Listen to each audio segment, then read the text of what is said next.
지금 제가 말씀드린 형태로 보시는 게 책을 정확하게 정독하고 이해하고 필요한 부분을 암기하시는 거라고 보면 돼요.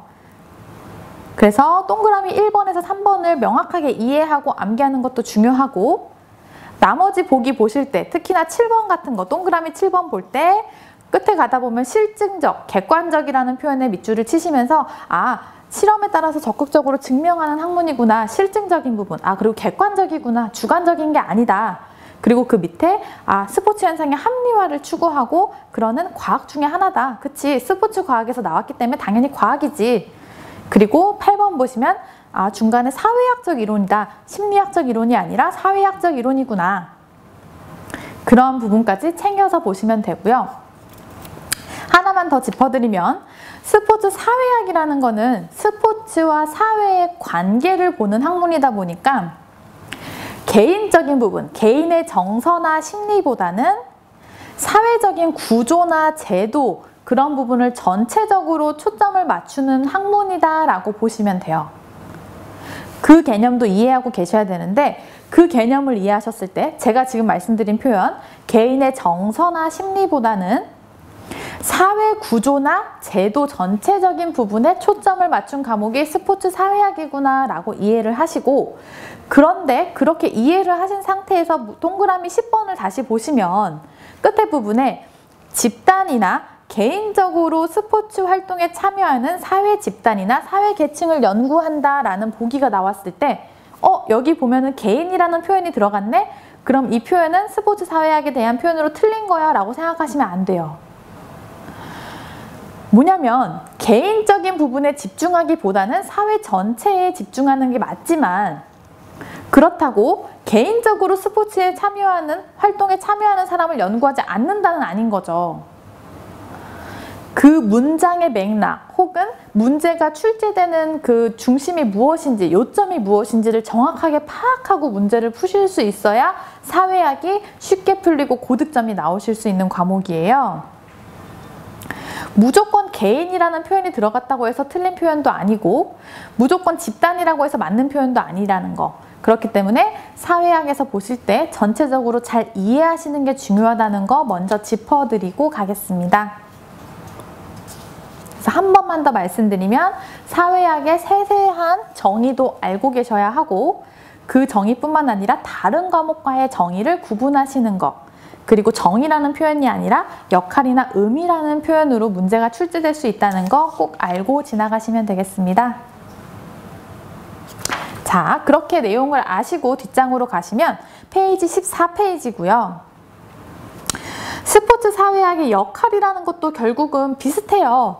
정의나 의미, 역할 다 비슷한 내용인데요. 나눠서 한번 보자면, 스포츠의 중요성과 위상을 체계적으로 주장하는 학문이다. 그리고 생활체육이 왜 필요하고 한지 필요성과 당위성을 효과적으로 설명해주는 학문이고, 스포츠의 사회적, 문화적, 정치적, 경제적 가치를 객관적으로 규명한다. 아까 객관적이라고 말씀드렸죠. 과학의 한 분야로서 주관적으로 규명하는 게 아니라 객관적으로 규명하는 학문이고요. 생활체육 진흥을 위한 다양한 현실적 대안을 제시한다라고 쭉 읽어보시면 되겠습니다. 이거는 시험에 출제됐던 표현인데요. 이 네 가지 보기 나왔을 때 문제 푸실 때 보면 알겠지만 2번이랑 4번은 사실 비슷한 표현이에요. 그러면은 비슷한 표현에서는 답이 나오기 어렵겠죠. 오답을 고르실 때 비슷한 표현은 거의 맞는 표현일 확률이 높고, 다른 표현, 지금 문제는 이제 객관적으로 규명한 걸 주관적이라고 나왔던 부분이기 때문에 지금 2번, 4번은 읽으시면서 생활체육의 필요성과 당위성을 설명하는구나. 생활체육 진흥을 위한 다양한 현실적 대안을 제시하네. 2번이랑 4번은 비슷한 표현으로 나왔네. 이 정도도 이해하실 필요가 있겠습니다. 그래서 한번 쭉 읽어보시면 되고, 마지막에 스포츠 사회학을 적용한 연구 사례라는 것도 문제에 출제되었지만 이 부분도 여기서 암기하시는 내용은 아니고요. 이제 2단원부터 9단원까지가 스포츠와 이제 다른 학문들, 뭐 경제나 정치나 이런 부분과의 연관성을 보는 거보다 보니까 그러한 내용이 예시로 나와 있는 거예요. 종교와 관련된 스포츠 보급에 미치는 영향, 종교가 스포츠 보급에 미치는 영향이나 운동선수들의 은퇴 후 사회 적응 과정, 그리고 스포츠 활동과 생활 만족도 관계를 연구한다. 이러한 부분들 뒤에서 다 보실 내용이라서 여기서 특별히 암기하실 필요는 없겠습니다. 그렇게 보시면은 스포츠 사회학의 정의, 의미, 역할, 연구 사례까지 보신 거고요. 두 번째로는 스포츠의 사회적 기능을 보겠습니다. 스포츠의 사회적 기능, 스포츠가 어떠한 기능을 하느냐라고 봤을 때 스포츠는 개인보다는 사회 구조의 전체적인 부분에 초점을 두는 학문이라고 말씀드렸고요. 그러다 보니까 가장 주요 기능, 대표적인 기능으로는 사회체제를 유지하거나 긴장을 해소하는 부분이 가장 스포츠의 주요 기능이다라는 거 먼저 개념 잡으시고요. 그러한 스포츠의 사회적 기능은 크게 4가지로 나눌 수 있다. 첫 번째, 사회 정서적 기능. 두 번째, 사회화 기능. 세 번째, 사회 통합 기능. 네 번째, 사회 통제 기능으로 나눌 수 있고요. 그러면은 문제 출제될 수 있는 거 첫 번째, 스포츠의 사회적 기능의 주요 기능은 무엇인가 라고 하면 사회 체제를 유지하거나 긴장을 해소하는 게 가장 주요 기능인 거고요. 스포츠의 사회적 기능으로 옳지 않은 것은 이라고 출제가 된다면 보기에 사회 정서적 기능, 사회화 기능, 사회 통합 기능, 사회 통제 기능은 맞는 거고 그 외에 오답이 섞였을 수도 있는 거고요. 세 번째, 스포츠의 사회 정서적 기능으로 옳지 않은 것은 이라고도 출제될 수 있어요.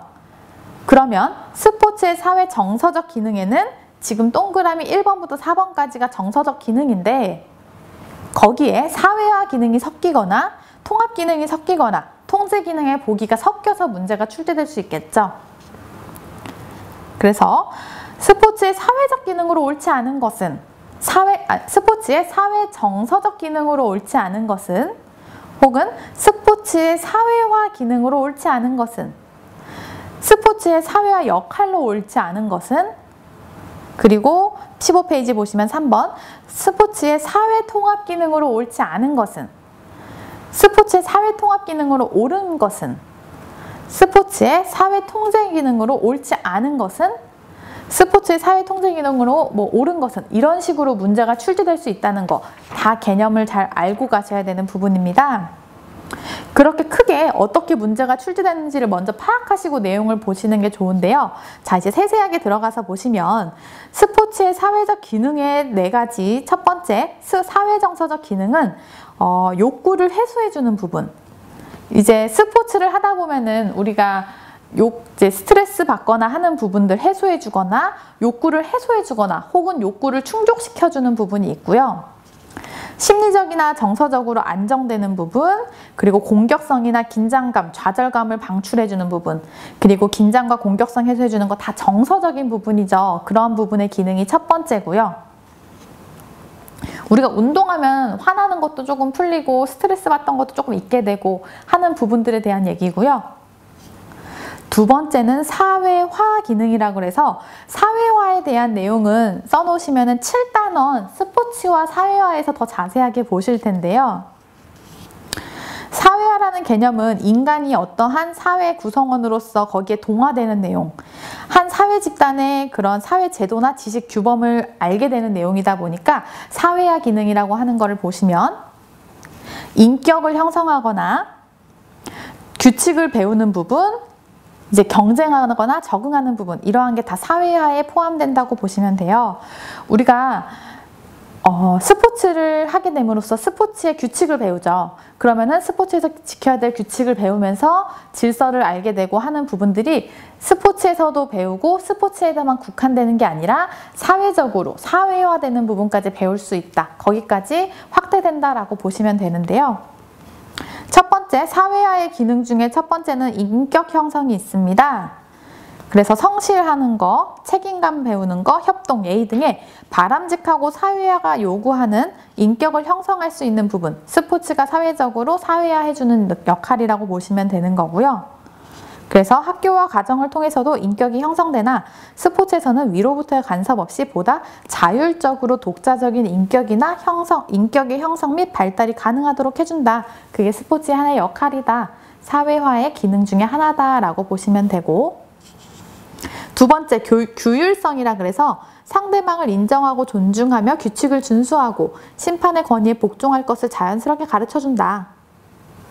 두 번째 줄 보시면 스포츠는 목표 발성이 아니죠. 목표 달성의 기준을 제시해준다.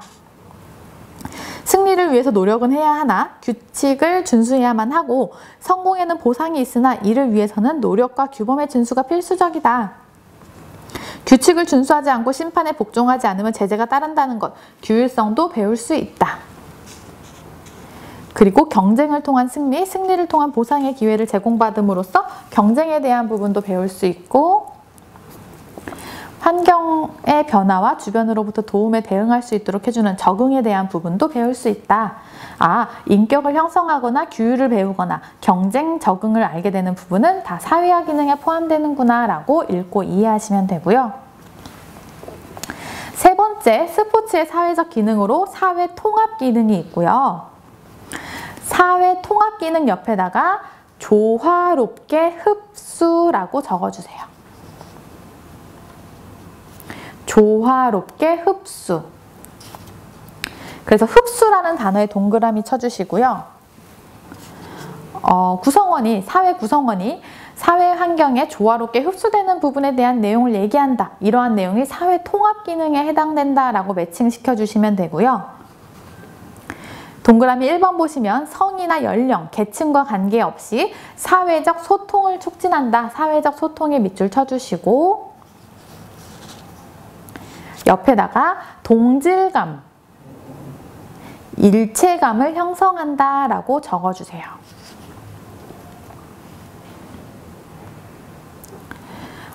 이러한 표현들은 비슷한 표현이지만 여러분이 조금 표현이 바뀌어서 나오면 당황하시다 보니까 제가 많이 적어드리는 부분이에요. 그래서 사회를 통합해주는 기능은 사회 구성원이 그 사회 안에 조화롭게 흡수되는 내용이고, 그러한 부분은 이제 성이나 연령, 계층과 관계없이 사회적 소통을 촉진해주며 동질감을 형성하거나 일체감을 형성해주는 기능을 얘기하는구나 라고 생각하시면 되겠습니다.